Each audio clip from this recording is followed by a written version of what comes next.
पंहिंजा वेरी ड्रामे जी नई अपडेट में तव्हां सभिनी पहिरीं प्यारनि खे दिलि वारनि खे सिंधी भाइरनि खे ख़ुशि आमदीद। दोस्तो अॼु रिव्यू कंदासीं मेगा सोप सीरियल पंहिंजा वेरी, जिन जा अचण वारा एपिसोड धमाकेदार थियण वारा आहिनि।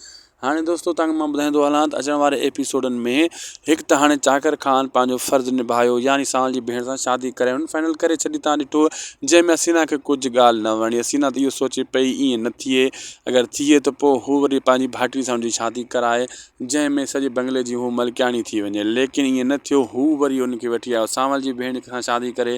हाणे हुनखे बि उहो दबाव ॾिए थी, प्रेशर ॾिए थी त मुंहिंजो चवणु मञे। अहिड़े हिसाब सां इन्हनि जो पाण में ठाव कोन थींदो। हसीना खे इहा ॻाल्हि न वणंदी, हू छोकिरियुनि जी ॻाल्हि मञंदी कोन। पोइ ही हिक ॿिए सां जेको आहे फ़िलहालु वक़्ती तौर ते ख़ुशि रहंदा, लेकिन बाद में हू सावल खे ॿुधाइणु शुरू करे ॾींदी त हीअ हसीना सुठी न आहे। जंहिंजे करे चाकर इहो इंतज़ार में आहे त मूंखे को घर मां सबूत मिले। बाक़ी इन खे हटाइण जी बि पूरी कोशिशि कई वेंदी। अचण वारा एपिसोड उहे सनसनीखेज़ धमाकेदार थियण वारा आहिनि।